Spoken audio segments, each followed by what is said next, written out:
Bienvenue à tous et à chacun, amis bretons et des autres régions, à ce premier colloque national de l'offre régionale à l'occasion des 30 ans de la première marque régionale de France, produit en Bretagne.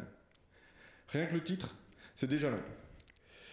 Je tiens tout d'abord à remercier sincèrement le président de Produit en Bretagne, Jean Coinon, ainsi que mon directeur, Malo Boissel-Dubourg, qui m'ont autorisé à organiser ce colloque. En effet, au sein de la commission commerce et distribution, avec tous les animateurs, nous nous sommes mis à rêver. Alors je vous les présente, mes animateurs. Donc le principe du fonctionnement de Produit en Bretagne, c'est un peu comme le principe de vos centrales, c'est-à-dire qu'on a un permanent, moi et Mélina et Amandine, une équipe de permanents de 3 personnes, et des animateurs qui sont des professionnels et des dirigeants engagés. Donc vous les retrouverez tout au long de cette présentation. Il y a d'une part Marianne Guyadère de Groix Nature, Hervé Arnois de Kerronan, Olivier Cinquin de Prince de Bretagne et Sicat de Saint-Paul, Olivier Aubertin du Super U de Combrit, Jean-Marie de Belair du Leclerc de Plougastel et Christophe Faumard de l'Intermarché Saint-Jean-en-Brévelay. Donc avec ces 6 animateurs, on s'est dit, pour les 30 ans, on va essayer de fêter ça dignement et on va essayer d'organiser des miracles comme vous aimez les faire chez Intermarché Monsieur Niel. Donc pour fêter dignement les 30 ans de la première marque régionale de France, on s'est dit on va organiser un événement d'envergure. Alors, pour que vous partagiez mieux le sens et la valeur de ce miracle pour moi, je me permets de vous partager brièvement mon expérience, en laquelle beaucoup d'entre vous dans cette salle vous retrouveront et apprécieront comme moi la magie de Produit en Bretagne. Alors voilà, j'ai arpenté pendant 10 ans le carrelage de commercial à chef des ventes pour essayer de vous convaincre d'acheter ma cam. Il est bon mon chewing-gum, il est bon, il est rentable. Puis j'ai tremblé, transpiré dans les box pendant 10 ans, comme beaucoup dans cette salle, pour des centièmes sur un tableau Excel et un 3 net bien loin de ma passion du conso et du produit. 20 ans à travailler dans la grande distribution, sans avoir aucun ami dans la profession, ne pensant qu'aux objectifs et aux résultats. Usé, rincé, le fusible a par 3 fois sauté, avant que je constate que le courant ne passait plus. Il me fallait changer de voie. Mais après 20 ans de GMS, que peut faire un capiste ascendant bigoudin ? J'adore comme vous tous le carrelage, mais je ne supportais plus l'inepte négo. Où trouver encore du sens dans cette passion de la grande distribution qui est, à mes yeux, un si noble métier ? Oui, j'ai bien dit noble, n'en déplaise à nos détracteurs. Parce qu'indirectement, nous contribuons à l'alimentation de tous, et remplir les assiettes pour un petit-fils de modestes paysans bigoudins contemporains du cheval d'orgueil, eh bien, c'est noble de nourrir les gens. Alors, une évidence s'est imposée, il fallait que je rejoigne Produit en Bretagne. Février 2016, c'est chose faite. Première assemblée générale, la passation entre le menhir Jacques S. Bernard et Louis Kenaf, dirigeant de l'entreprise de mon pâté d'enfance. Et là, j'assiste à un miracle pour un ancien compte clé éprouvé. Sur l'estrade, ensemble, Michel-Édouard Leclerc, Thierry Cotillard et Serge Papin. Ben c'est moi, on est où là ? Alors, je ne pouvais pas laisser passer l'occasion des 30 ans sans essayer de renouveler ce miracle. Et vous savez quoi ? Eh bien, les 3 ont répondu OK à l'invitation de Loïc de Produit en Bretagne, comme m'appelle ma chérie. J'ai aussi réussi 2 autres miracles. Je vous ai dit tout à l'heure qu'en 20 ans de GMS, je n'avais pas vraiment d'amis dans le métier. J'avais d'une part des concurrents et d'autre part des distributeurs, voire des acheteurs qui me mettaient en sueur. Je transpire encore, rassurez-vous, même sans acheteur. Aujourd'hui, je vous regarde et je vois le miracle Produit en Bretagne. Des concurrents, côte à côte, parce que d'abord, bretons. Je vous connais presque tous dans cette salle. Vous êtes tous un peu mon employeur, ce qui est assez original quand même. J'ai plaisir à travailler avec et pour vous, entre voisins et entre bretons. Et vous savez quoi ? J'ai même maintenant de vrais amis distributeurs. Alors, quels sont les 2 miracles suivants, hormis d'avoir réuni le plateau de rêve de la distribution ? Ces miracles sont une même action déclinée sur 2 publics. L'action, vous avoir fait payer pour venir ici. Miracle numéro 1, j'ai fait payer nos adhérents fournisseurs, qui me disaient ne plus avoir un sou en poche après les négos pour venir voir leurs camarades de jeu. Miracle numéro 2, j'ai fait payer des adhérents Leclerc ou Intermarché et des associés Système U pour venir écouter leur patron. Imaginez-vous à leur place, les faire payer pour venir voir leur patron. On doit vraiment être chez Produit en Bretagne pour réaliser ces exploits. Oui, mais au fait, pourquoi vous ai-je fait payer ? Pour le plaisir de me faire vilipender ? Ça n'a pas manqué en tout cas. Pour un peu d'intendance, c'est vrai, mais surtout pour payer votre repas, votre nourriture. Combien m'ont dit « Quoi? Tu rases pas gratis ?» L'agroalimentaire breton nourrit la population. Comme tout système, il a des imperfections, mais il faut être dans l'opulence occidentale pour dénigrer la nourriture que l'on choisit sans soi-même de manger. Et Christophe Pomard, épicier animateur avec moi pendant 4 ans de la commission commerce et distribution, a pour habitude de me dire « Il n'y a rien de plus cher, Loïc, que ce qui est gratuit ». Bonne dose de réflexion pour des distributeurs et des fournisseurs, je vous laisse 3 heures.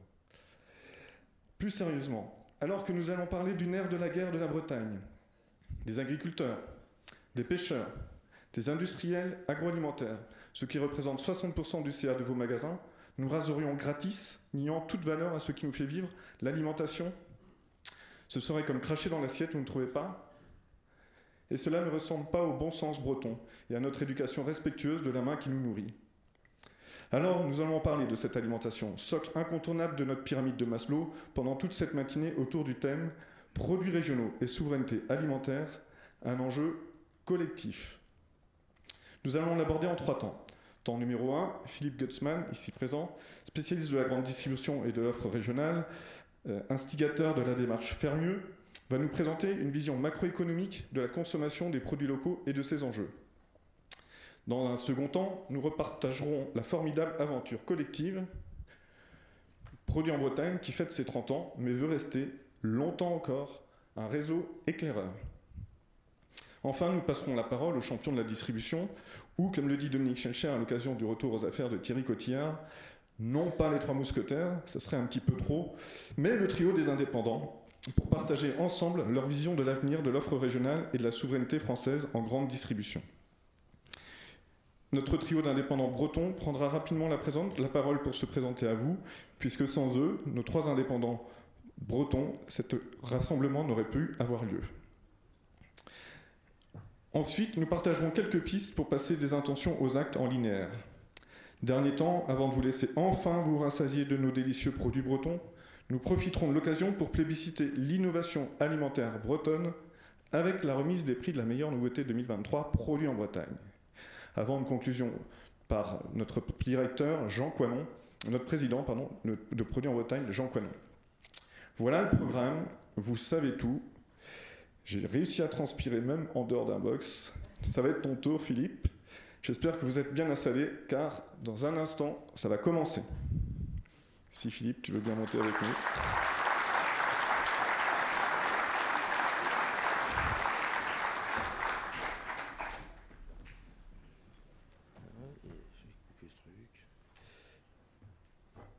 Je range ça. Bonjour à toutes et à tous. Je suis ravi d'être parmi vous ce matin pour partager les éléments principaux d'une étude que j'ai eu le plaisir de réaliser et de publier en début d'année avec Émilie Mayer, qui est la directrice Business Insight de Circana, qui peut malheureusement pas être avec nous aujourd'hui puisqu'elle est partie pour des vacances bien méritées hier, et donc je vais avoir la lourde tâche de la représenter, et en tout cas d'essayer d'expliciter les datas que Circana a pu ressortir de cette étude. C'est une étude qui est disponible librement en téléchargement sur le site de la Fondation Jean Jaurès qui l'a publié. La première chose que je souhaite partager avec vous, c'est de dire que le local, c'est une valeur qui rassemble. Et forcément, je me permets là de faire un clin d'œil à Dominique Schelcher et à son ouvrage de l'an dernier, Le bonheur est dans le pré. Et le local, ce qui est assez frappant, c'est qu'aujourd'hui, quand on questionne les consommateurs sur les dimensions du mieux consommer, le local est une valeur qui ressort de façon très puissante. Vous le voyez sur le graphe, hein, c'est la première... les 3 premières colonnes, qui est en croissance permanente, et surtout, c'est le point qui me semble le plus marquant, c'est que c'est une valeur universelle. En fait, quand on parle du bien consommé, si vous parlez des produits sans, ça va toucher notamment les femmes. Si vous parlez des produits bio, ça va toucher plutôt les CSP+, et les retraités. Quand on parle de local, en fait, ça touche tout le monde. Les jeunes, les vieux, les hommes, les femmes, les ruraux, les urbains, tout le monde répond plus de local.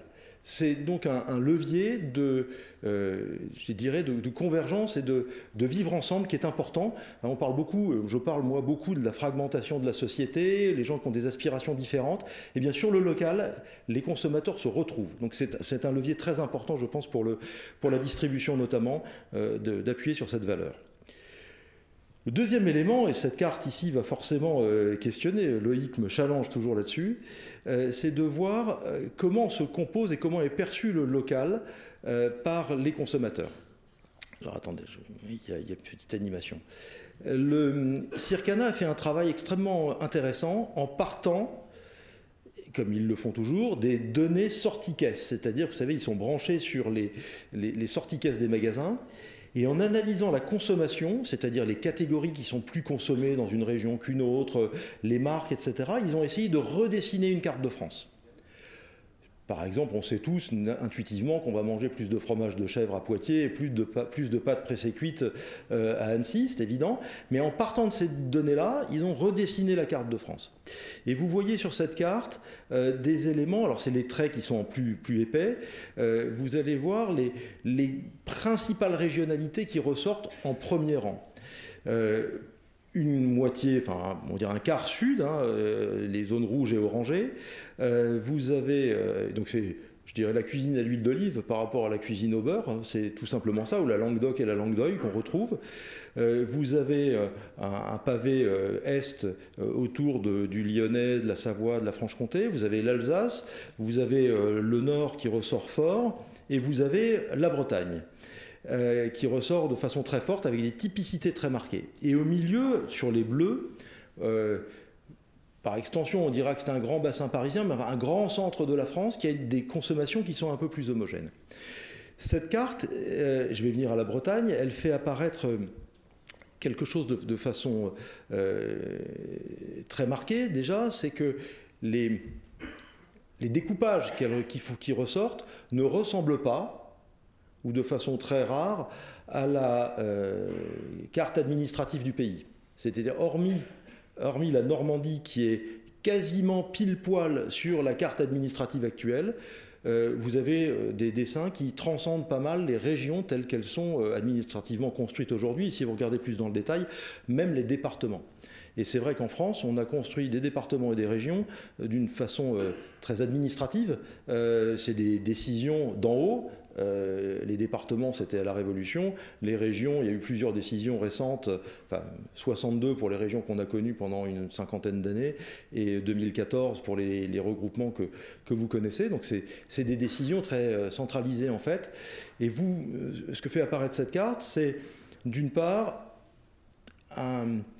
je dirais une relecture de la France des territoires, de l'histoire, de la géographie telle qu'elle est, d'où le clin d'œil qu'on a fait avec la carte ancienne que vous avez peut-être eue dans vos classes quand on était à l'école, qui est la carte des provinces d'Ancien Régime, qui réapparaît par endroits sur cette carte de la consommation. C'est un élément très frappant. Je m'arrête juste un moment sur la Bretagne, la Bretagne de produits en Bretagne, et des 5 départements, et effectivement ici elle peut apparaître de façon surprenante avec 3 couleurs. C'est pas un problème en soi, parce qu'il est tout à fait possible que dans une région qui a une culture historique très marquée, comme ici, on ait des typicités à l'intérieur de la région qui sont différentes. Mais il y a un autre facteur qui est assez interpellant, qui n'est pas qu'en Bretagne, on l'a ailleurs, c'est la France TGV. C'est-à-dire que ce qu'on observe partout en France, sur les métropoles, à l'extrême inverse, et j'en viens, Strasbourg va être un peu édulcoré par rapport à l'Alsace, mais les métropoles qui sont liées par le TGV à Paris, manifestement, il y a une porosité des évolutions de consommation qui est assez marquée. C'est-à-dire que, alors c'est le télétravail, c'est toutes les mobilités du travail que vous connaissez qui amènent à avoir une forme de standardisation de la consommation qui va se traduire dans les sorties caisses, ce qui n'est pas la même chose que la culture qui est vécue au quotidien. Et encore une fois, Circana, c'est des études de sorties caisses. Donc bon, vous voyez que cette réalité locale, elle rappelle assez largement l'histoire, et dans le cas d'espèces, Nantes et Rennes, qui sont très connectés depuis maintenant un certain temps avec Paris, et vous savez mieux que moi combien de Parisiens je connais qui vivent à Rennes. D'ailleurs, le TGV, à chaque fois que je le prends, est plein à craquer, donc on voit bien ces porosités de consommation. Alors, la carte que je viens de montrer nous amène à observer des performances très disparates entre les départements. Alors, quand on va parler de performance, il faut d'abord poser une définition. Produit local, il n'y a pas de définition. Si on dit bio, si on prend des labels, il y a une définition. Le produit local, il n'y a pas de définition. Circana a donc posé une définition, je dirais, qui vaut ce qu'elle vaut, mais elle a au moins le mérite, en étant posée, de permettre la comparaison entre les territoires. Pour Circana, un produit local, c'est une marque, on va dire une marque locale, c'est une marque qui développe plus de la moitié de son chiffre d'affaires dans la région considérée. Ils ont pris les régions de 2014, d'avant 2014. Donc en Normandie, il y avait les deux. On parle de la Champagne-Ardenne, de la Lorraine, de l'Alsace, etc. Donc 50%. Ce qui permet, vous le comprenez bien, de considérer que Coca-Cola n'est pas un produit local du Nord, ni même que Kronenbourg n'est pas considéré comme étant une marque locale alsacienne, parce que c'est une marque d'ampleur nationale, voire internationale. Donc c'est un étiage qui est un postulat, mais qui permet la comparaison des territoires entre eux. Et donc on observe ici, plus c'est bleu foncé, plus la performance est élevée. On observe que la performance des marques locales, elle est en moyenne France de 2,1% du poids du chiffre d'affaires des PGC. Donc on est sur un niveau qui reste assez bas. Mais ce qui est très interpellant, c'est qu'on va de 0,8% dans l'Oise, et globalement, vous voyez que le cœur du pays autour de Paris est assez bas, et on monte jusqu'à 8,2% dans le Bas-Rhin. Et donc la question qui se pose, et je vous ai mis le top 3 et le flop 3 sur la carte, la question qui va se poser, c'est pourquoi ces écarts de performance ? Déjà, sur cette carte, on va, avant d'aller sur le pourquoi, observer que quelles sont les régions, plutôt que régions, les territoires qui sortent les plus forts. C'est l'Alsace, c'est la Bretagne. Après, on va avoir le Pays Basque, on va avoir les Savoies, et on va avoir le nord de la France. Donc des territoires plutôt frontaliers. Alors pourquoi on a des performances aussi disparates ? 3 facteurs clés de succès que je souhaite partager avec vous et qui sont, je pense, extrêmement importants ensuite pour déterminer des politiques, je dirais des politiques publiques, des politiques interprofessionnelles. Le premier facteur clé de succès, évidemment, vous l'avez compris, c'est l'identité régionale. C'est-à-dire qu'il est d'autant plus facile, ou d'autant plus logique d'avoir un poids de produits locaux important dans le business que l'identité régionale est forte. Mais dire identité régionale en tant que telle, c'est un peu creux, il faut aller plus loin. En fait, cette identité régionale, ce qu'on veut dire, c'est que c'est une réalité qui est à circonscrire et à activer. On observe que les territoires puissants sont des territoires qui sont globalement cohérents ou très approchant à la réalité administrative. C'est donc sans doute plus facile à activer historiquement. Et ce sont des territoires qui investissent dans le sentiment régional. La preuve ici. Et je suis déjà allé plusieurs fois dans les assemblées générales de produits en Bretagne. On peut dire que vous faites le job pour activer le sentiment régional. Donc il ne s'agit pas simplement d'avoir une étiquette, il s'agit d'investir ça et de travailler ce sentiment régional. Les territoires qui sont beaucoup moins performants, en fait, ils sont confrontés à des défis difficiles. D'abord, ils diluent souvent l'effort entre des bassins différents. Alors, je vous ai mis 2 exemples en bas pour l'illustrer. Il n'y a pas de volonté de stigmatiser du tout, hein. Chacun vit sa réalité. Mais si on prend la Nouvelle-Aquitaine qui essaye de faire un travail intéressant là-dessus, le territoire administratif de la Nouvelle-Aquitaine, dans notre affaire, couvre 6 bassins de consommation sur la carte précédente, dont 2 seulement sont exclusifs à la Nouvelle-Aquitaine. Si on prend un exemple qui est pour moi le plus frappant, le bassin qui est un peu en mauve au milieu, qui est en fait Limousin-Auvergne, qui a une vraie cohérence de consommation, il recouvre 4, alors 2 essentiellement, mais au total 4 régions administratives. Donc faire vivre un territoire au sens des consommateurs, c'est difficile quand il est éclaté entre des tas d'instances administratives, État, collectivités territoriales, mais on rajoutera les chambres de commerce et d'industrie, les chambres des métiers, les chambres d'agriculture, éventuellement les associations régionales d'industrie agroalimentaire, enfin tout ce qui va, tous les outils que vous connaissez. Quand on a ce type de territoire, c'est très compliqué à faire vivre. Et donc il faut d'abord définir le territoire, sur quoi on agit, et puis derrière l'activer. Dans ce sens-là, sans les citer, mais vous avez des territoires aujourd'hui, des régions qui essayent, et je parle là de l'outil de la collectivité territoriale, d'investir dans une marque collective à l'échelle d'une région qui pourtant n'a pas d'existence dans la vie quotidienne des gens, parce que c'est une construction administrative d'il y a 7-8 ans seulement. Et donc là, je crains malheureusement qu'on mette quelques dizaines d'années ou quelques siècles à réussir, puisque vous avez bien vu la carte précédente, elle nous renvoyait dans certains territoires avant la Révolution française. Donc si 2 siècles depuis la Révolution n'ont pas réussi à effacer un certain nombre de réalités régionales, je doute fort que des conseils régionaux y arrivent en 5-6 ans. Donc réalité à circonscrire et à activer, hein, mettre vraiment de l'investissement là-dessus. Deuxième élément qui est absolument fondamental, il y a une corrélation évidente entre le poids de la consommation locale et ce qu'on va appeler la couverture de besoins. La couverture de besoins, c'est quoi? Et c'est là où l'Alsace et la Bretagne surclassent à peu près toutes les autres régions. Moi, j'ai coutume de dire ça depuis longtemps. Finalement, quand on est alsacien, ce que je suis, on peut consommer à peu près tout en local, sauf évidemment les produits de la mer et l'huile d'olive, on n'en fait pas encore.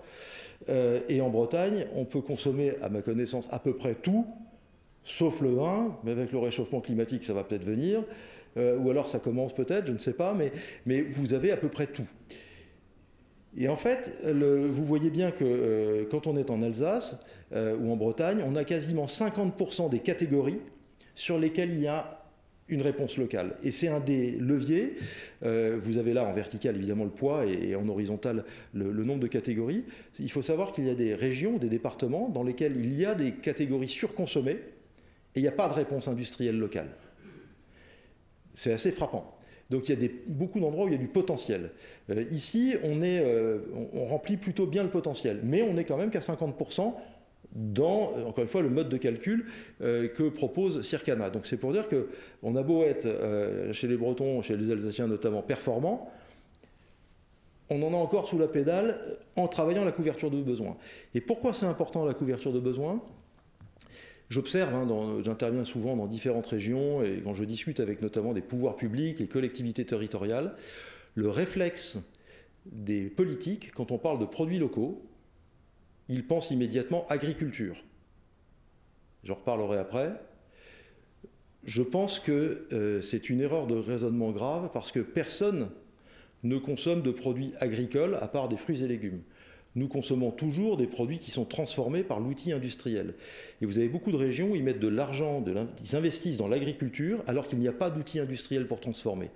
Et c'est la clé de la réussite notamment du territoire breton, c'est la densité, la qualité du tissu industriel qui permet la transformation et qui permet de fixer la valeur dans le territoire. On va y revenir après. La troisième clé de succès qu'on a pu observer et qui corrobore les résultats de tout à l'heure, c'est la taille des entreprises. Ce qui est très frappant quand vous regardez la carte qui est sur la droite, qui part des données, c'est des données de l'INSEE, et on raisonne là sur la base des, vous savez, les 17 000 entreprises industrielles agroalimentaires qui sont régulièrement citées, notamment par l'ANIA. Observez simplement 2 chiffres. Moi, je vois qu'en Bretagne, il y a 1187 établissements industriels et ça fait 49 000 emplois. Quand je suis en Provence-Alpes-Côte d'Azur, c'est un vrai problème pour eux, il y a 1600 établissements, c'est-à-dire qu'il y en a presque 40% de plus qu'en Bretagne. Mais ça ne représente que 9 500 emplois. C'est-à-dire qu'en gros, si mes calculs sont bons, en Bretagne, une usine, ça fait 43 salariés et en PACA, ça fait 6. C'est une façon de traduire les choses. En fait, quand on est sur un tissu industriel qui est trop petit, qui n'est plus de l'industrie, mais qui est en fait de l'artisanat, on ne peut pas structurer un marché. Pour développer un marché, vous le savez bien, il faut une force de vente, il faut être sur le terrain, il faut avoir une dynamique promotionnelle dans les catégories, etc., etc. Et la force des territoires bretons et alsaciens et de quelques autres, c'est la taille des PME qui sont en fait des leaders dans leur catégorie et qui sont capables de structurer les marchés et de les porter. Quand on est notamment sur le quart sud, sur un tissu très artisanal, j'ai coutume de dire, derrière chaque hypermarché, il y a un autre fabricant de tapenade, ça ne fait pas un marché et donc on n'arrive pas à développer. Et c'est une des grandes forces du territoire breton notamment, d'avoir cette taille d'entreprise. Et c'est un vrai levier. Donc de tendre vers des grosses PME, même peut-être vers des ETI. Alors à partir de là, je voudrais partager avec vous 3 enjeux. Là, il n'y a pas de photo. Sur les opportunités, à mon avis, qui sont à saisir demain autour de cette question des marques locales. Le premier, c'est une observation simplement, c'est que la démographie française bouge, et elle bouge beaucoup plus vite qu'on ne le vit finalement au quotidien, parce que chacun vit dans son territoire. Ayez juste en tête que des écarts de croissance démographique entre 2 territoires français peuvent être de 30 points en l'espace de 20 ans. Quand vous êtes du côté par exemple de Maubeuge ou de Charleville-Mézières, vous avez en 20 ans 5% de baisse de population. Quand vous êtes à Arcachon, ou sans doute dans un certain nombre de territoires bretons, vous êtes à plus 25. Ça fait 30 points d'écart. Donc la population se déplace très vite. Vous rajoutez à ça, depuis notamment le Covid, les phénomènes de télétravail et puis la facilitation du TGV que j'ai évoqué, il y a des glissements.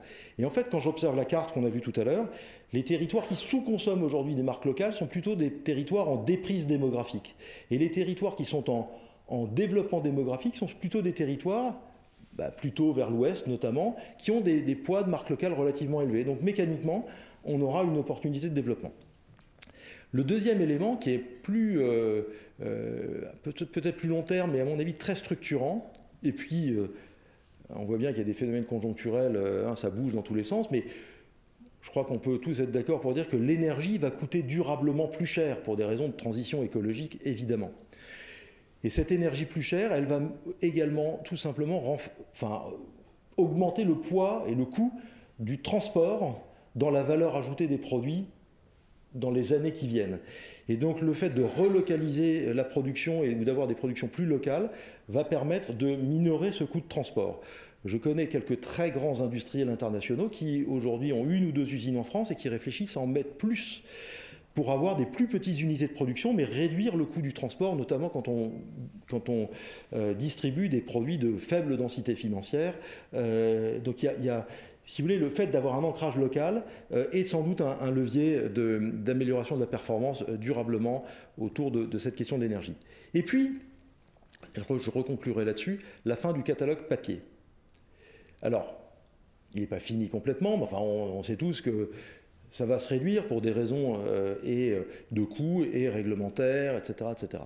Et cette baisse, en tout cas du poids du catalogue papier, elle va changer la donne. Aujourd'hui, les marques locales qui font au niveau national 2,1% du chiffre d'affaires représentent en fait 0,6% de la part de voix des catalogues de la grande distribution. C'est-à-dire que la performance de chiffre d'affaires, en réalité, est presque 4 fois celle de l'investissement tract.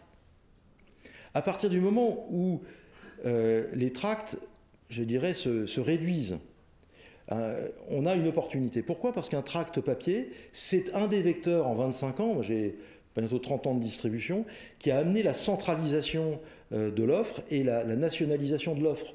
Parce qu'un tract, forcément, vu ce que ça coûte, il est très largement national et donc il n'est accessible qu'à des marques nationales. À partir du moment où les distributeurs vont redistribuer leurs moyens sur des outils notamment digitaux, ces outils sont beaucoup plus agiles, peuvent être beaucoup plus activés en local. Et donc les marques locales ont un potentiel de croissance autour de l'activation de ces moyens. Ça ne se fera pas en claquant des doigts, hein. Ça suppose beaucoup de compétences.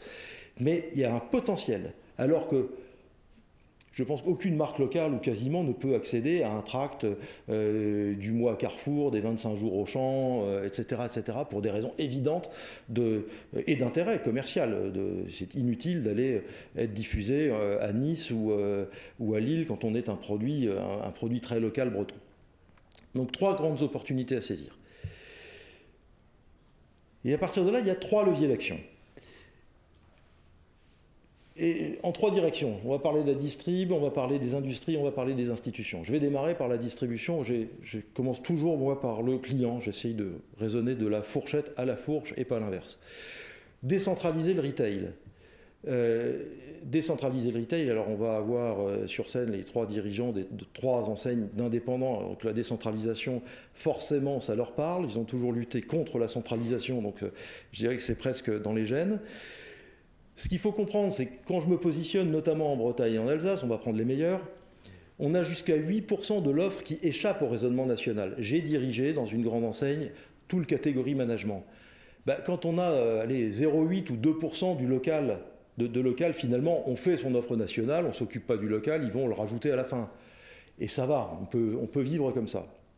Mais quand on construit une gamme dont en fait 8% de l'offre et potentiellement demain plus, hein, c'est ce que je vous explique, est en fait une offre locale. Il ne s'agit pas de la rajouter comme une verrue sur l'offre nationale. Il s'agit de commencer à réfléchir l'offre globalement en intégrant l'offre locale comme étant structurante.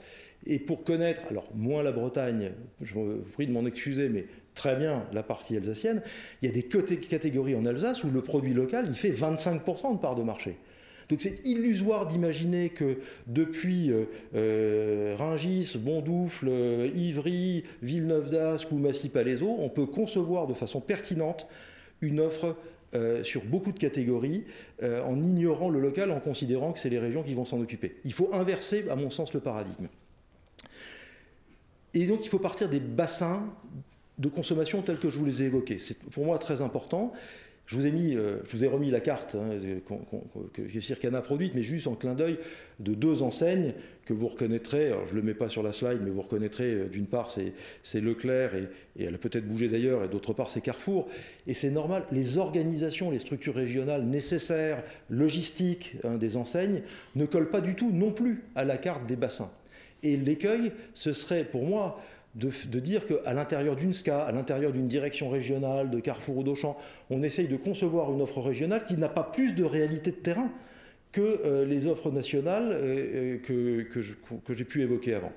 J'ai même un clin d'œil chez un distributeur récemment, une plateforme logistique me questionnait pour construire une filière, une politique de filière sur sa dimension de plateforme logistique qui ne correspond strictement à rien de ce qu'on s'est raconté tout à l'heure. Donc je pense qu'il faut absolument partir du local, c'est-à-dire du terrain et des regroupements de magasins liés au territoire et pas des étages organisationnels qui sont par ailleurs nécessaires. Pour l'industrie, il y a un enjeu d'adapter l'industrie à la valeur locale. L'industrie, comme le retail par nature, elle a eu tendance à grossir et à se centraliser. Et on a trois leviers importants. D'abord, la relocaliser. Là, je mets l'exemple que je trouve intéressant des chips Bretz. Il est intéressant parce qu'il montre également que, d'abord, les chips qui étaient très présentes plutôt dans le Nord, on peut les faire en Bretagne, mais il montre aussi qu'en faisant de l'industrie locale, ça corrobore ce que je vous disais, ça fixe la valeur et ça permet de tirer la production agricole, parce que là, vous avez toutes les implantations agricoles qui vont derrière. Donc, montre bien l'importance du maillon industriel. Le deuxième, c'est peut-être de forger des leaders de catégories régionaux. D'un exemple, vous avez un leader des pâtes en Alsace qui s'appelle les pâtes grand-mère, l'entreprise Heimburger, et Alpina Savoie qui est le leader en Savoie. Deux entreprises de taille moyenne qui se sont alliées, qui ont fusionné, et donc ils vont garder leurs deux implantations, mais ça devient, si vous voulez, un catégorie killer des pâtes régionales avec des implantations, mais ils vont pouvoir mutualiser en amont, sans doute, de la recherche et développement, des achats de matériel, enfin, beaucoup de compétences. Et je trouve que ça a du sens de raisonner de cette façon-là. Et puis enfin, on la voit moins dans le détail, mais vous voyez de qui on parle, Lactalis, je mets Lactalis parce que c'est une entreprise qui a souvent été, on va dire, discutée ou challengée. Mais dans le monde du lait, vous avez des grands industriels français très célèbres qui ont eu des dizaines et des dizaines d'implantations sur le territoire, qui n'en ont plus que 5 ou 6, qui ont énormément concentré. Et une entreprise comme Lactalis ou comme Savincia a toujours des dizaines et des dizaines d'usines sur le territoire national. Donc aussi critiquable soit-il sans doute sur certains paramètres, n'empêche que la valeur dans les territoires, elle existe et il continue à faire vivre notamment un certain nombre d'AOP, fromagères par exemple, à partir des territoires. Donc on a une question aussi pour les grands industriels de devenir des groupes multilocaux, certains le sont plus naturellement que d'autres. Enfin, sur les outils institutionnels, je pense qu'il faut renforcer les outils collectifs et ce n'est pas ici que j'ai besoin de prêcher sur le sujet parce que vous êtes sans doute sur Produits en Bretagne les plus structurés et les plus avancés là-dessus. Vous avez ici quelques éléments. Donc, Produits en Bretagne, c'est les 30 ans. La Normandie, c'est les 20 ans. Saveur en Or, c'est 2002. Je parle sous le contrôle de mon ami Franck. L'Alsace, la démarche est plus récente. Et je vous ai mis ma région, mes terroirs, qui est ces terroirs qu'essaye de porter le conseil régional d'Auvergne-Rhône-Alpes, qui est toute récente et qui a des problématiques de périmètre. En tout cas, il y a un sujet pour moi entre les collectivités territoriales, les associations d'entreprises, quelles qu'elles soient, les chambres consulaires, de dire comment on se fédère, comment on met des moyens ensemble pour activer ce sentiment régional et pour se doter d'outils collectifs. Vous le faites avec l'écrite au niveau industriel, mais la logistique.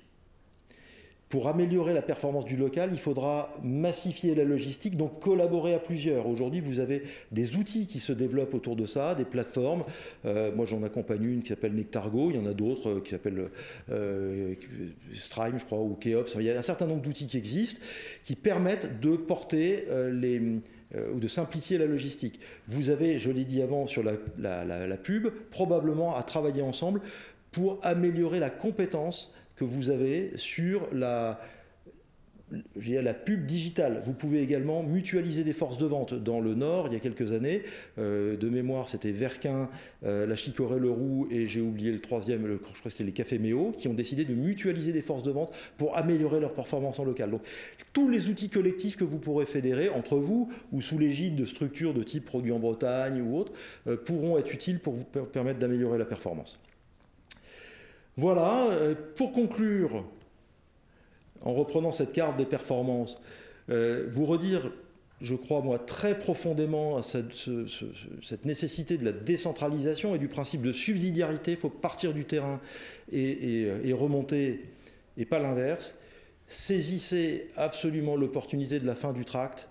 Je suis, moi, assez convaincu que même les territoires performants comme le vôtre, vous avez des potentiels de croissance qui peuvent être de 30, 40, 50%, rien que par l'activation de la promo qui vous échappait très largement. Et puis, de développer ces coopérations entre acteurs que je viens de vous évoquer et qui me semblent être absolument fondamentales pour transformer ce potentiel qui est devant vous et qui, je le redis, c'était le début, qui rencontre une préoccupation croissante des Français et qui est une préoccupation universelle de toutes les catégories sociales des Français. Je vous remercie pour votre attention. Et vous avez mes coordonnées ainsi que celles d'Émilie. Et j'ai tenu le timing. Merci, parfait. Merci beaucoup. Je le prends aussi le timing parce que... Merci Philippe pour ces éléments. C'est vrai qu'on a une particularité avec Philippe. On partage la même problématique. C'est qu'on parle de choses dont on a très peu de chiffres. Et pour des commerçants ou des analystes, c'est toujours compliqué de ne pas avoir de chiffres. Et là, c'était avantageux d'avoir une étude Circana qui permettait, preuve à l'appui, d'avoir quelques éléments factuels de ces découpes régionales. Donc merci Philippe beaucoup pour cette présentation passionnante. Il nous a déjà fait d'autres à d'autres occasions. On reste au contact justement pour pouvoir continuer à échanger sur ces données très intéressantes. On va vous laisser un petit peu de place pour s'installer. Bonjour.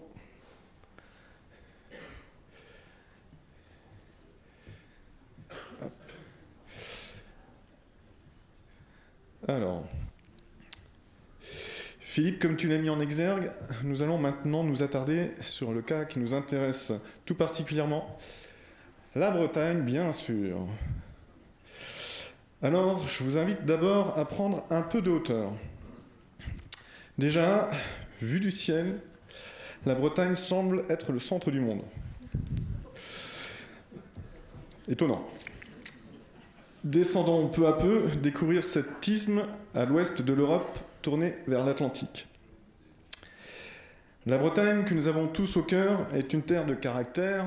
Personne ici ne dira le contraire. Son granit, sa résistance aux éléments ont installé ici des humains singuliers. On va parler un petit peu de géographie et de topographie, c'est toujours intéressant, surtout avec l'actualité des climats. Un peu de géographie donc. Le vieux relief du massif armoricain draine vers les côtes les régulières averses qui irriguent cette terre fertile et la rendent propice à la culture et à l'élevage, hier déjà et aujourd'hui encore, dans un monde qui se réchauffe. Donc c'est vrai que je pense bientôt que notre humidité bretonne sera enviée, quand hier elle était critiquée ou raillée. Bon, même si la carte de droite de la pluviométrie française atteste que c'est pas la région où il pleut le plus, néanmoins, il en pleut un peu et c'est tant mieux pour nous, pour nos herbages qui sont très bons pour les animaux de l'élevage. Autre particularité de la Bretagne, elle possède à elle seule un tiers du littoral français et autant de zones poissonneuses. Autre particularité de la Bretagne, les Bretons sont heureux d'y vivre. Ici, un baromètre des territoires de 2021 questionnait l'attachement à ma région, et ça correspond à ce que tu évoquais, Philippe. La Bretagne est la région où il fait le mieux vivre, où en tout cas les Bretons se sentent le mieux ou le plus attachés. Et puis on trouve des régions à côté, comme les Pays de la Loire, qui ne semblent avoir perdu leur histoire, et donc ne pas trop savoir où ils sont, et ne pas sentir franchement d'attachement à leur région. Mais en tout cas, en Bretagne, on est heureux d'y être. C'est pas très étonnant qu'on soit tous aussi chauvins. Alors, parlons un petit peu quand même maintenant de notre production bretonne. Parlons d'abord des pêcheurs. La Bretagne est la première région de pêche en France, avec 35% des pêcheurs français qui sont bretons. Mais il ne vous a pas échappé que nous subissons le Brexit et un plan de sortie de pêche que nous appellerons significatif. Parlons ensuite d'élevage. La Bretagne est une terre d'éleveurs professionnels et passionnés qui fait d'elle la première région française en production avicole, porcine et bovine. Néanmoins, notre modèle breton est pris en étau entre le rejet de la population du modèle intensif d'une part et une production mondiale à l'inverse toujours plus intensive. Alors émerge un vrai dilemme. Comment répondre à ces deux contraintes contradictoires? D'une part, une approche plus respectueuse de la relation à l'animal et en même temps exister dans un monde où le modèle productif d'élevage est ultra concurrentiel et pousse au gigantisme. C'est tout le dilemme de l'élevage breton actuellement. Parlons ensuite des produits laitiers. Là aussi, la Bretagne est un peu, avec tout l'Ouest, la ferme laitière française. Mais là aussi, la faiblesse passée du revenu agricole a fragilisé la filière. Il faut donc une attention particulière à notre amont laitier également. En matière de maraîchage, la Bretagne est la 3e région maraîchère de France, mais pèse lourd sur certains légumes, 26% des tomates, 64% des artichauts et des échalotes, et 78% des choux-fleurs vendus en France sont bretons.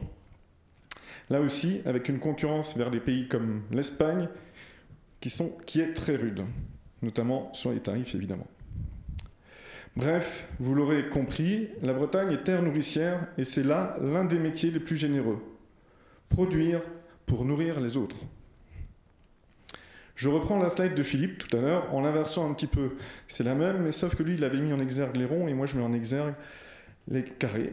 En fait, ce qui est vraiment intéressant, en effet, c'est la taille de nos entreprises et aussi le nombre de salariés. C'était d'ailleurs le premier slogan de Produits en Bretagne, engageons-nous pour l'emploi. Mon engagement pour l'emploi, pardon. Eh bien, ça semble avoir fonctionné puisque les régions Bretagne, et si on rajoute la Loire-Atlantique, qu'on nous chip de temps en temps, évidemment, sont les régions les plus productives en matière agroalimentaire. Alors, ça représente à peu près 18% de la production française qui est réalisée sur ces deux bassins, quand la population de la Bretagne plus la Loire-Atlantique, c'est 6% de la population. Donc, on peut considérer qu'on nourrit 3 fois plus de gens que nous n'en avons sur notre territoire. Et voici quelques images de notre agroalimentaire breton que nous avons pu saisir dans vos entreprises lorsque nous sommes allés à votre contact au moment du Covid pour pouvoir humaniser votre production et la rendre visible auprès des consommateurs. Toutes ces entreprises déploient moult talents pour vous proposer les meilleurs produits du territoire breton. Alors, maintenant que nous avons planté le décor, remontons ensemble un peu le temps. L'espace de 4 minutes, nous allons revenir jusqu'en 1993. Si la vidéo peut bien partir. Nous nous sommes dit, il faut que nous mobilisions un certain nombre de gens. Et en particulier, nous nous sommes dit qu'il fallait mobiliser les industriels. Il fallait mobiliser les industriels, mais également les distributeurs, parce que leurs intérêts sont liés. Le troisième point reposait en fait sur quelque chose de curieux qui n'était qu'un postulat. On se disait la chose suivante. Si on disait aux Bretons d'acheter des produits qui auraient été préalablement sélectionnés et sur lesquels on aurait mis un logo, si on leur disait d'acheter ceci, est-ce qu'ils auraient conscience de faire un acte militant faible, Mais un acte militant, les petits ruisseaux faisant les grandes rivières, eh bien, qui se traduirait par un développement fort des entreprises et un développement fort de l'emploi. Mais là, on ne savait pas si ceci était une vraie bonne idée ou une fausse bonne idée. Et donc, le seul moyen, c'était de le vérifier et donc d'agir.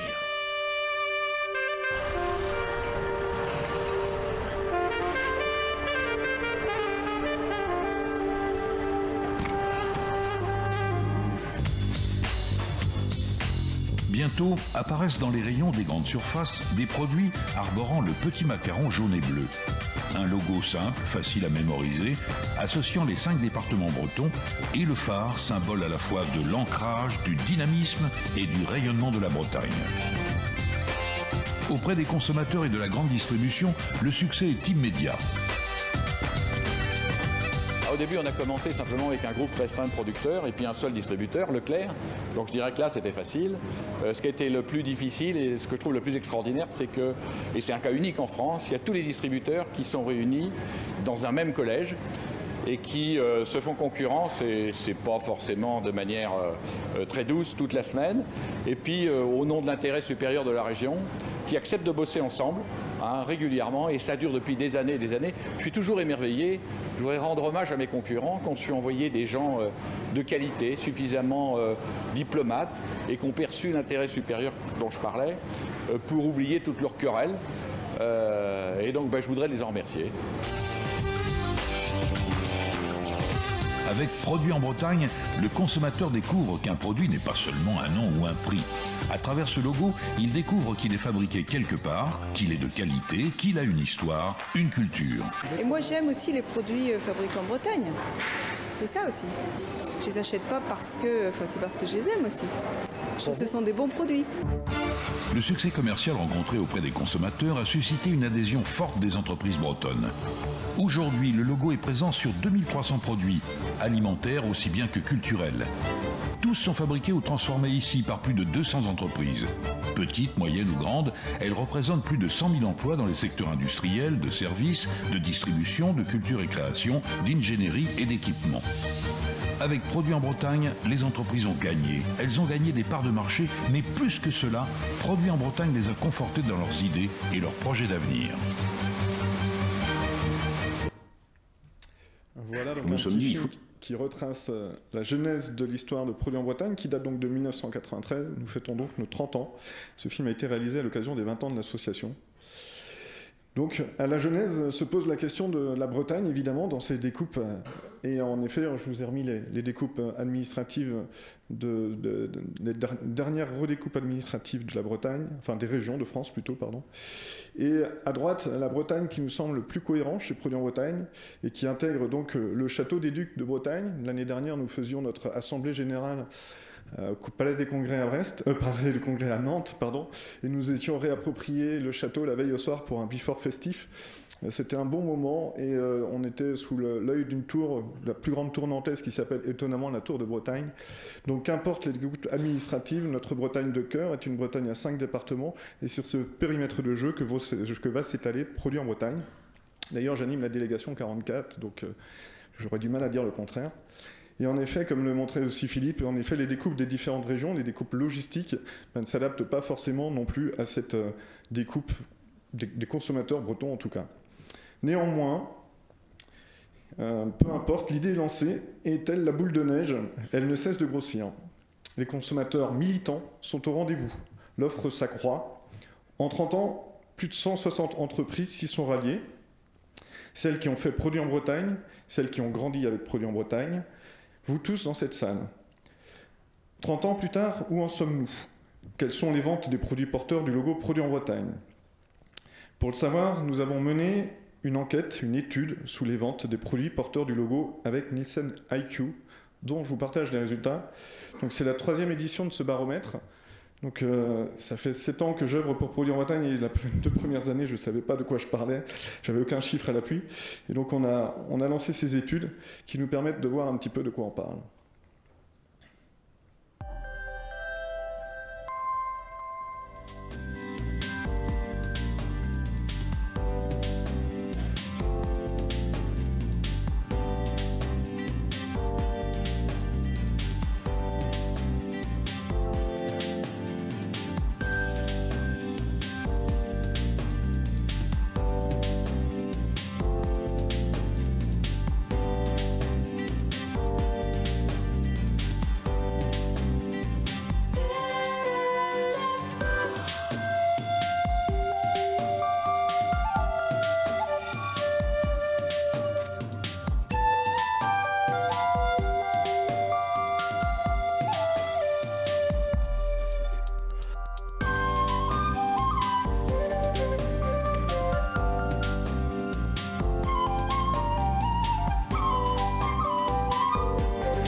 bien la question de fin, moi. Et vous achetez quel produit breton?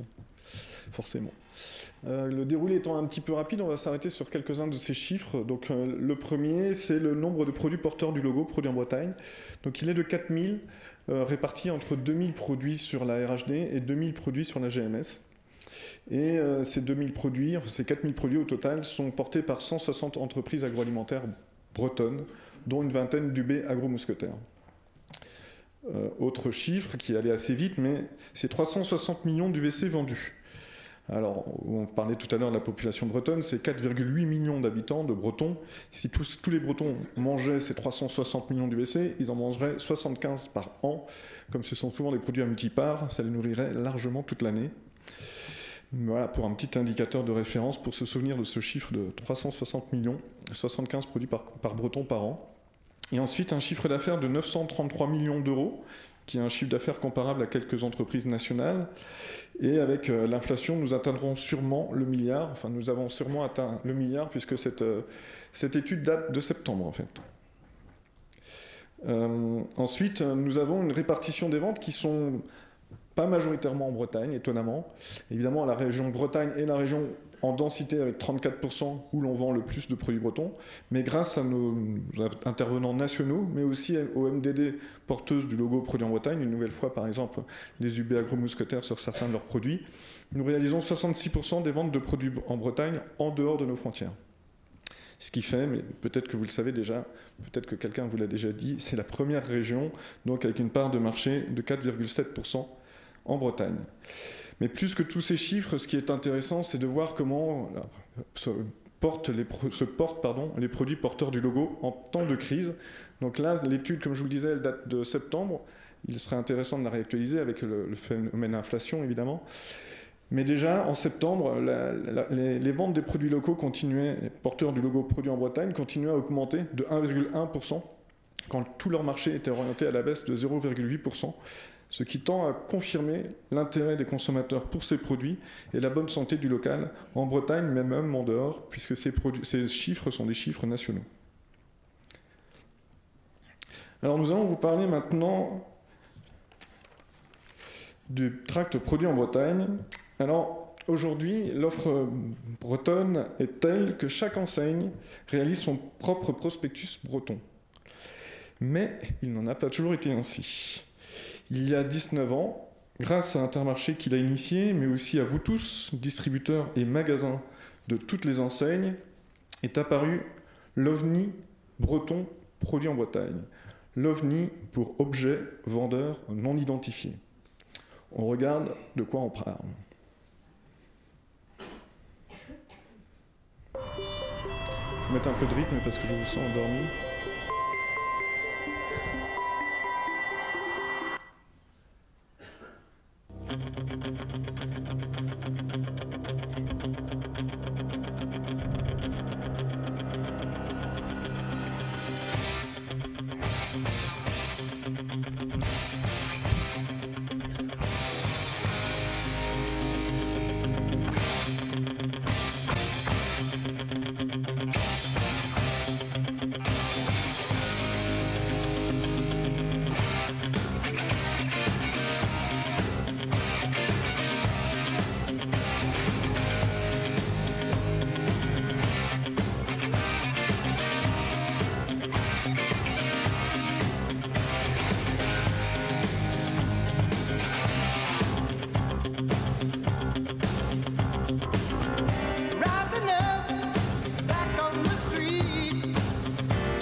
C'est la réunion avec tous les représentants des enseignes, à gauche, les réunions avec tous les commerciaux.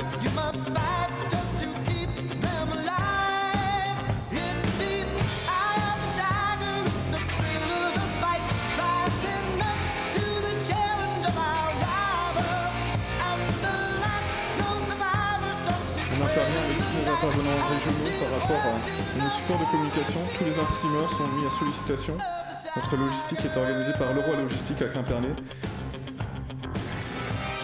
Nous massifions l'ensemble des supports pour les mettre dans des kits de communication que nous adressons à vos magasins, qui ont une valeur quand même significative, 370 € pour le Mega Brace Kit avec les tâches, 130 € pour le kit normal, avec de quoi faire, on va dire. Ça c'est le kit standard, donc il y a déjà pas mal de choses pour théâtraliser vos allées centrales. Et puis le Mega Brace Kit, alors là on envoie la sauce.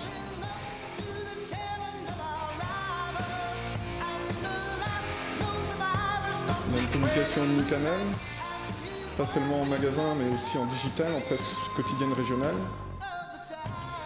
Et bientôt sur M6, le Capital nous a tourné l'année dernière, donc on sera dans le M6 de cet été, on va voir ce qu'ils vont en sortir.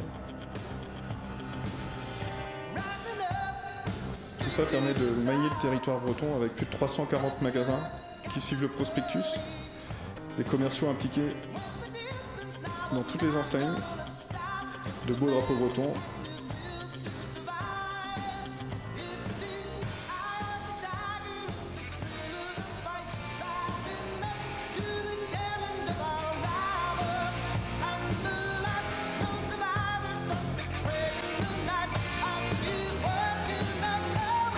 Je pense que vous les aurez dans la rétine à la fin de la journée, on vous les a mis partout depuis ce matin.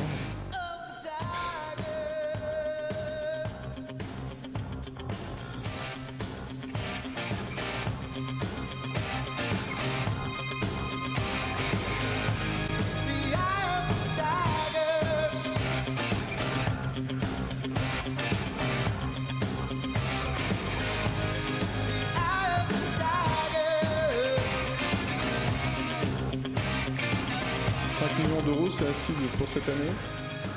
7 millions en prix conso.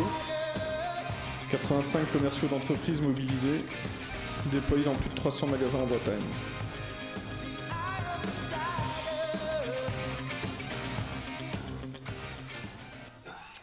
Donc voilà notre OVNI breton, l'objet vendeur non identifié. Et dans notre base reculée, nous préparons l'assaut 2023, c'était les photos d'avant-hier, donc à Mélac, on était en train d'assembler l'ensemble de nos supports qui sont en transit par vos entrepôts. Le prospectus commence le 16 mai, tous en ordre de bataille, pour remettre ça pour les 30 ans de produits en Bretagne. Donc veillez à bien réceptionner ces colis et à en faire bon usage. Donc voici cette initiative que j'ai beaucoup de plaisir à animer avec Mélina et Amandine, parce que c'est vrai que déjà co-construire un prospectus avec l'ensemble des distributeurs dans une même salle, je vous avoue que pour un ancien conclé, c'est un vrai plaisir. Et c'est avec une très belle intelligence collective que je félicite et que je remercie. Nombreux dans cette salle sont ceux qui y ont participé ou y participent encore, et je vous en remercie sincèrement, comme le faisait Jean-Michel Bordet dans le film tout à l'heure. Nous menons une autre initiative qui est la campagne de balisage gratuite. L'idée, c'est de donner une chance aux produits de nos entreprises d'être visibles dans les linéaires. En effet, nos PME ont des forces de vente significativement moins nombreuses que celles des nationaux et multinationaux. Et néanmoins, ils ont une offre qui est intéressée, alors, et pas apparente la plupart du temps sur les plans d'implantation nationaux en plus, donc ce qui fait qu'on les éclate à plaisir dans les coins. Et pour avoir travaillé chez Hollywood et chez Kraft, je peux vous dire qu'on s'en donne du plaisir de les mettre dans les coins. Donc il est toujours difficile pour nos entreprises d'avoir une visibilité légitime par rapport à leurs produits. Et donc on a lancé une initiative il y a 4 ans, c'est une campagne de balisage magasin. Donc elle va commencer bientôt, en même temps que le début du tract, à partir du 15 mai. Dans tous les magasins, toutes les enseignes qui ont bien accepté que l'on les balise, et c'est plus de 270 magasins l'année dernière et 300 pour les 30 ans, c'était le chiffre qu'on a souhaité atteindre et le chiffre qu'on atteindra. Cette campagne est menée par Virage Conseil, un de nos adhérents prestataires en force de vente supplétive. Alors en quoi est-ce qu'elle consiste? Donc on va aller en magasin, j'ai pas pris ma bonne veste du coup, et on va poser dans le magasin plusieurs supports. Et le premier, ce sont des portiques de sécurité et des stickers sol. L'idée, c'est que le consommateur, dès qu'il rentre dans le magasin, il se rende compte que c'est un magasin breton et qu'on lui explique qu'en linéaire, il va retrouver des stop rayons qui vont baliser les produits bretons. Et donc, on va les baliser de 2 façons. D'une part, un tout petit sticker PLV de 3 cm que l'on va poser devant chacun des produits. C'est plus de 900 produits qui sont porteurs du logo Produits en Bretagne dans un supermarché et jusqu'à 1300 dans un hypermarché. Donc, on va mettre 1300 petits stop rayons bande de rive.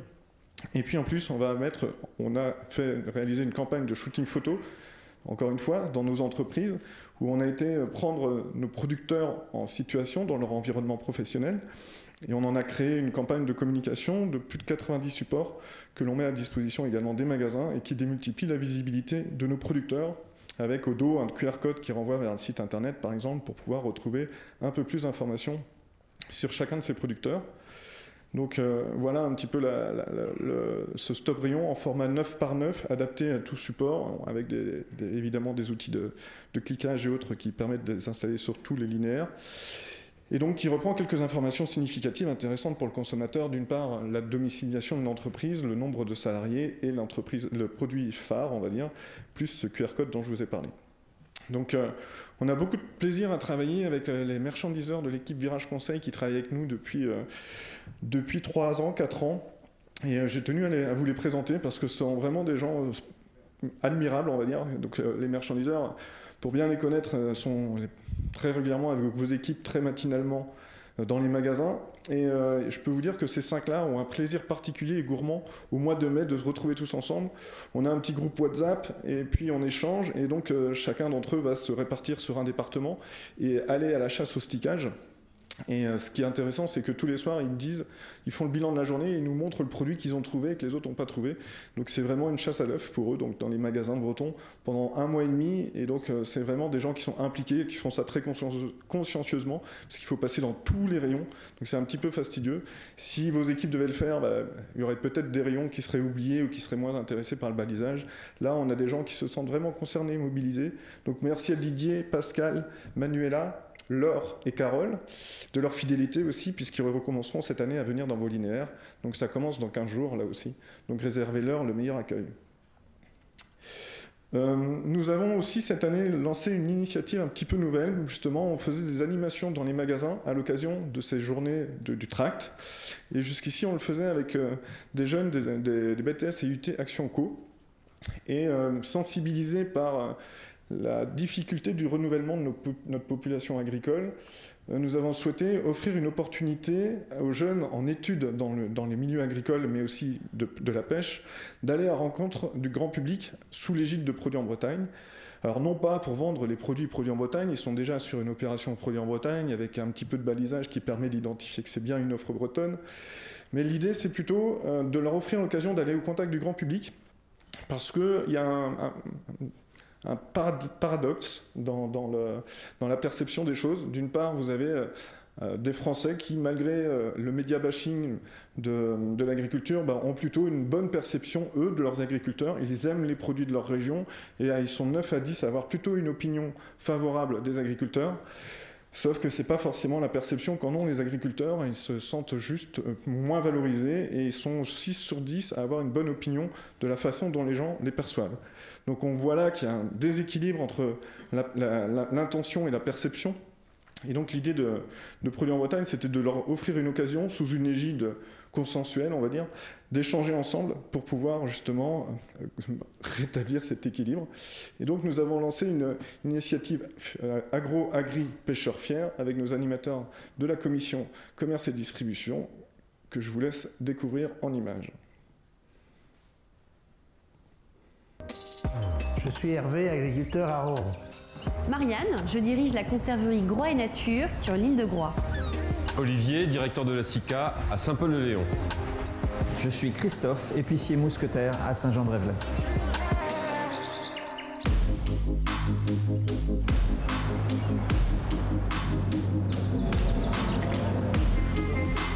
Je suis fils d'agriculteur, j'ai fait une formation agricole comme bon nombre d'entre vous et à la direction aujourd'hui de la coopérative, je suis quotidiennement en contact avec des agriculteurs pour valoriser leur travail, pour défendre en fait la qualité des produits sur l'ensemble du territoire français et international. Le savoir-faire breton est un incontournable aujourd'hui et encore plus demain. On a la chance d'avoir des bons produits de la terre, des bons produits de la mer. Ce sont des métiers où il y a beaucoup d'avenir par rapport à la co-construction entre tous les différents partenaires de ces filières afin de pouvoir continuer demain à consommer du poisson breton, local et de qualité. Ce métier est à la base de la nourriture des hommes. C'est une fierté d'être agriculteur, c'est une fierté de faire des bons produits et c'est une fierté d'être en Bretagne. Je suis né en 61, il y avait 22% d'agriculteurs. Aujourd'hui, on est en 2023, il en reste 2%. Qu'est-ce qu'on fait ? Ce qu'on veut faire, c'est aider à dire haut et fort qu'en Bretagne, on a le droit d'être fier de notre agriculture, on a le droit d'être fier de notre pêche, on a le droit d'être fier de notre distribution en proposant plus de produits locaux dont les clients sont très très demandeurs. À l'occasion de ces 30 ans, Produits en Bretagne s'engage à vos côtés à travers l'opération Agri, Agro, Pêcheurs Fiers afin de faire rayonner vos métiers auprès des consommateurs. Ce que l'on veut mettre en avant, c'est le savoir-faire, mais également ce lien avec le citoyen pour qu'il soit rassuré et qu'il consomme des produits locaux de qualité et sains. On se rend compte d'une chose, c'est qu'au plus on donne de l'information aux consommateurs, aux clients, au plus ils en demandent. Et c'est cette écoute réciproque qui nous fera progresser collectivement et de manière positive en fait. C'est ce qui fait le ciment d'une société et qui fait le vivre ensemble local, quoi. Vous, les jeunes, vous avez toute légitimité d'expliquer ce que vous avez envie de faire de demain, de l'environnement, de la ruralité et de l'aménagement du territoire. C'est une opportunité de parler de ce qui vous anime aujourd'hui et ce pourquoi vous vous destinez demain. À vous de jouer, l'avenir, c'est vous. La force collective, c'est vous. La fierté et l'exemplarité de l'agroalimentaire breton, c'est vous. À vous de jouer.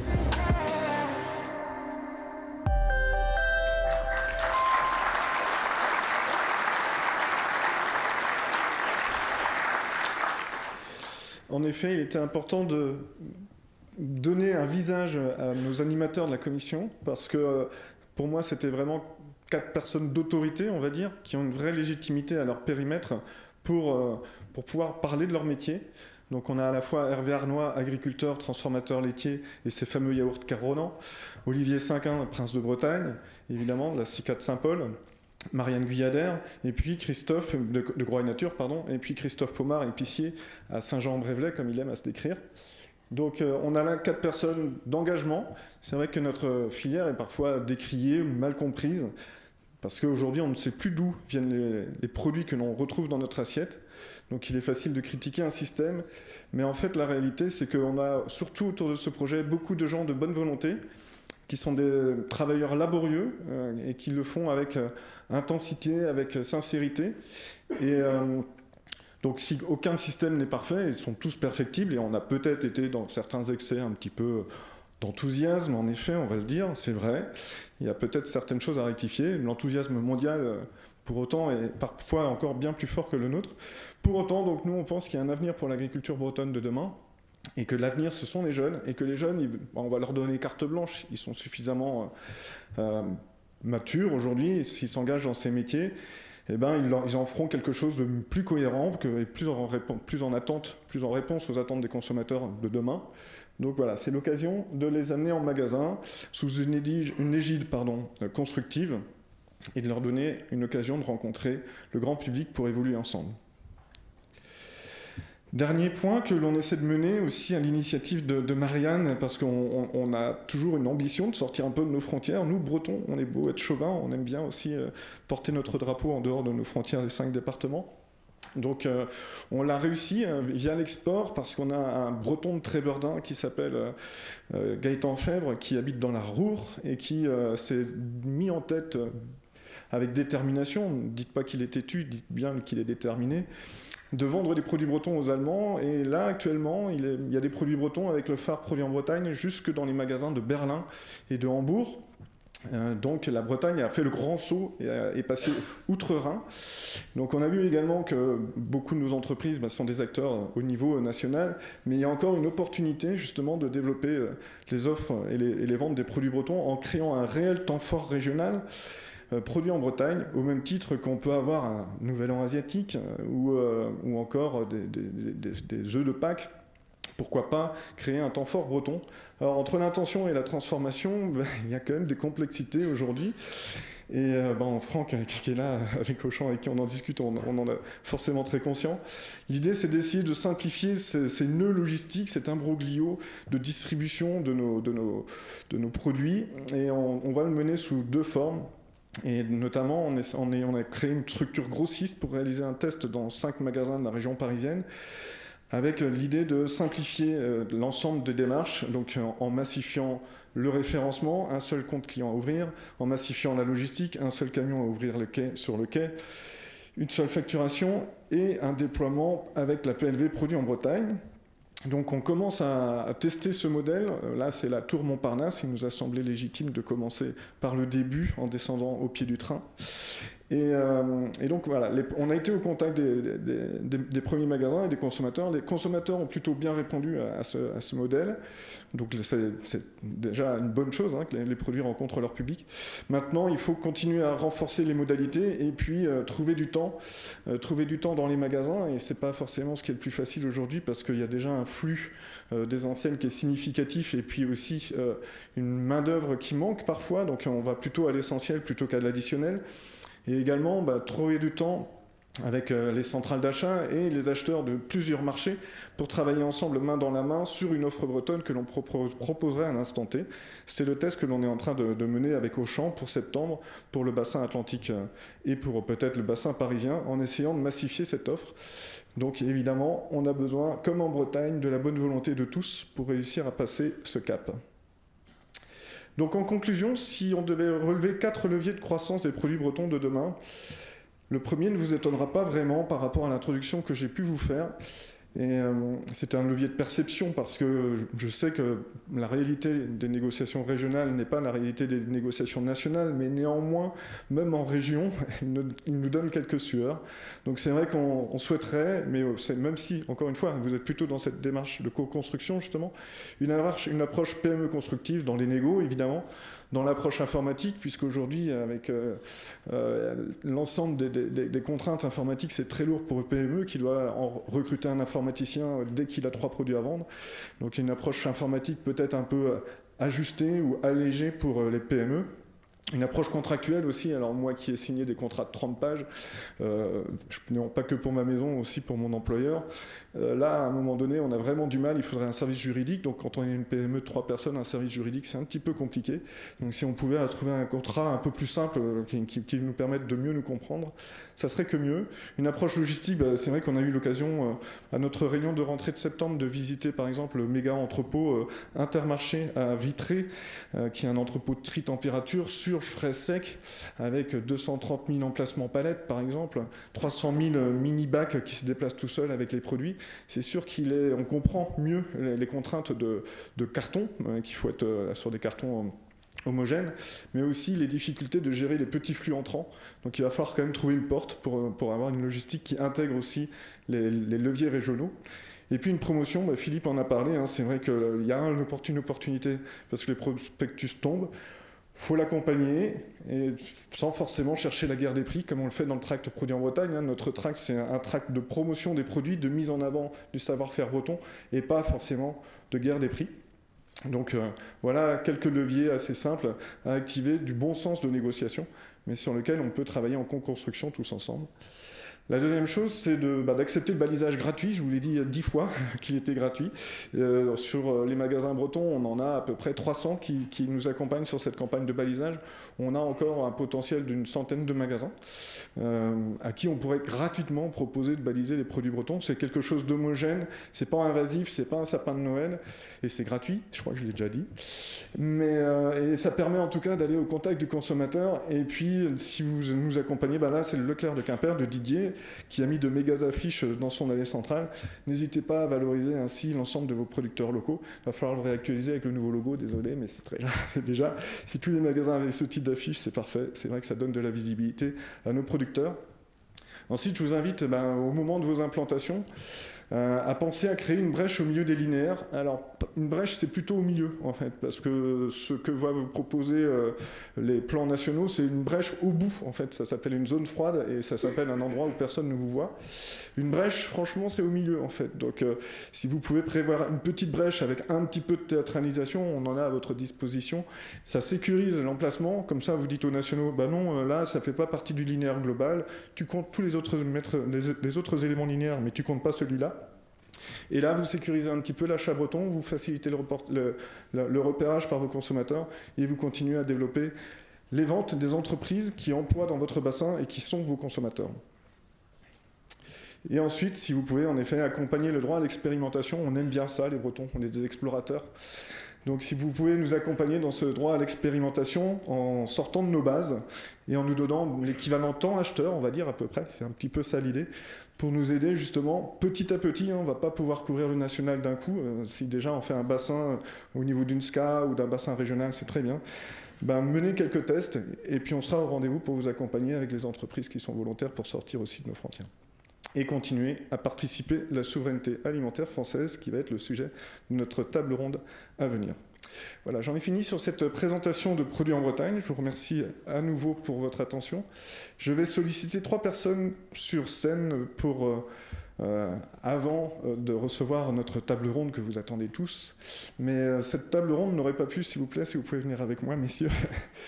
Cette table ronde, et je vous demande de les remercier.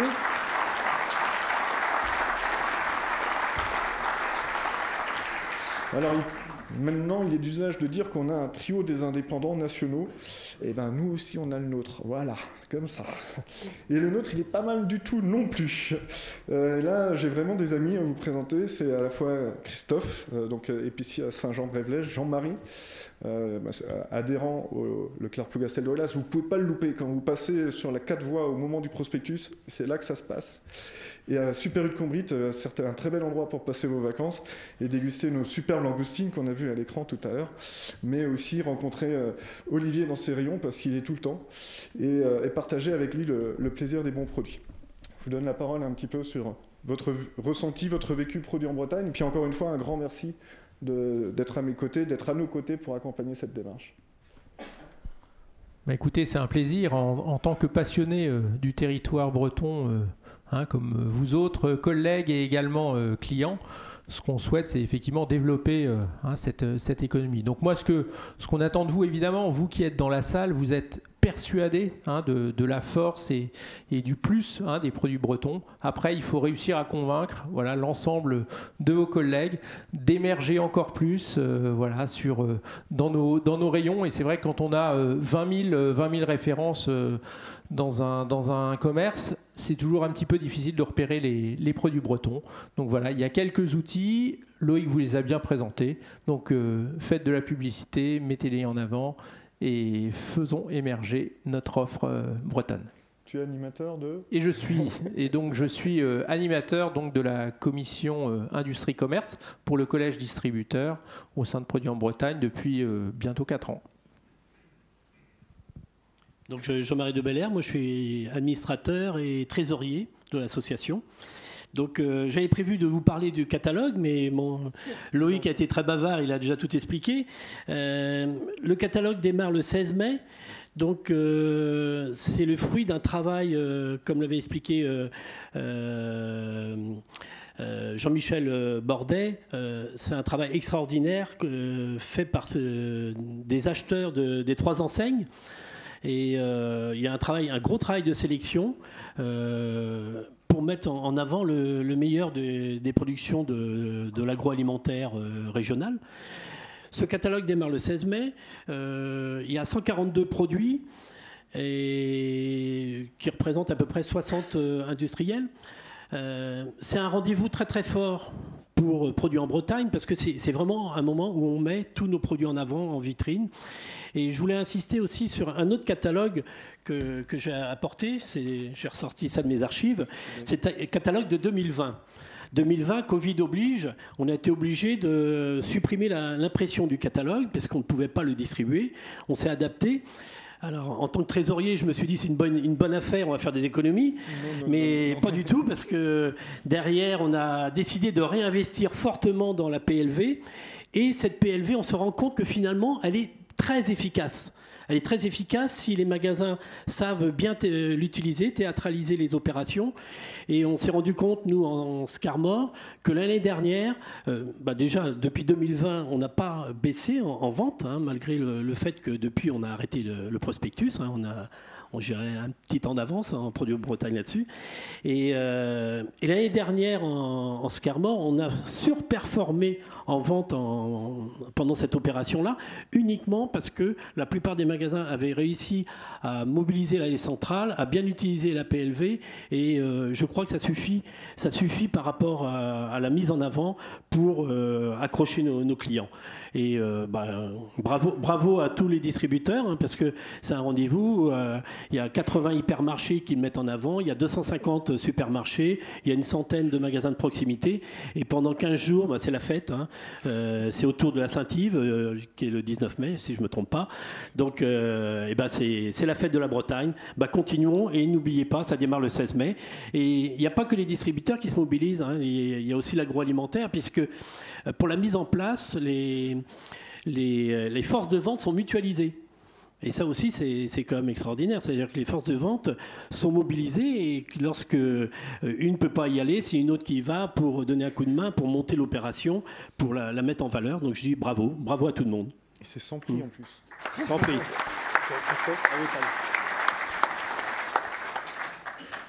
Oui, alors juste petit point sur la sélection de ces produits. Toutes les enseignes participent, pas seulement les 3 enseignes indépendantes. Et Jean-Michel Bordel a fait beaucoup mieux que je ne le ferais. Un grand merci à toutes ces équipes-là, beaucoup sont présents.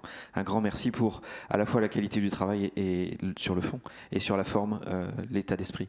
Alors, on a 30 ans. Si on regarde derrière, on se dit waouh, c'est bien ce qu'on a fait, mais je pense qu'on se doit, nous, les uns les autres, ici présents et dans nos points de vente et dans nos outils agroalimentaires, de se projeter dans l'avenir en disant ok, où va-t-on? Qu'est-ce qu'on peut faire de mieux? Alors, nos 3 intervenants vont le faire probablement de façon brillante, donc je ne vais pas trop m'aventurer là-dessus. Je peux quand même simplement dire ma conviction que, notamment sur probablement les marques distributeurs, on peut faire mieux. Un exemple comme celui de Bretz, qui en quelques années a construit en Bretagne un outil agro-industriel avec des pommes de terre à 85 ou 90% bretonnes. Je sais que toutes ces marques distributeurs-là ne sont pas porteuses du logo Produits en Bretagne. Je milite pour que ce soit fait. Alors peut-être que rendez-vous dans 1 an ou dans 2 ans, on aura l'occasion de constater que le message est passé, peut-être à l'occasion de cette réunion, ou en tout cas auprès de services marketing souvent centralisés et moins sensibles à la question régionale. Malheureusement, on puisse arriver sur toutes sortes de produits, qu'ils soient alimentaires ou non alimentaires, dire plus précisément qu'avec un simple Made in France, un petit drapeau bleu, blanc, rouge, d'où ça vient, parce qu'on sait que plus on dit d'où ça vient, mieux on le dit, de quelle entreprise, avec combien de salariés, et plus on est crédible, et plus on porte un message de qualité. Alors je ne cherche pas à vous convaincre, hein, puisque je pense que très majoritairement dans cette salle, ce message-là, vous le portez vous aussi au quotidien. Mais en tout cas, il me semble que sur qu'est-ce qu'on peut faire de mieux demain, on a de toute évidence quelque chose à faire de ce côté-là. Voilà, à bon entendeur, salut. Et tu fais quoi chez Produits en Bretagne? Je suis Christophe Pomard, je suis épicier à Saint-Jean-Brévelay dans le Morbihan, épicier mousquetaire, voilà. Et chez Produits en Bretagne depuis un petit peu de temps. Et chez Produits en Bretagne, bénévole depuis 8 ans, puisque j'ai animé quelque temps la commission commerce, et je suis membre pour mon plus grand plaisir, aux côtés de notre président préféré, monsieur Jean, membre du conseil d'administration et vice-président pour la GMS.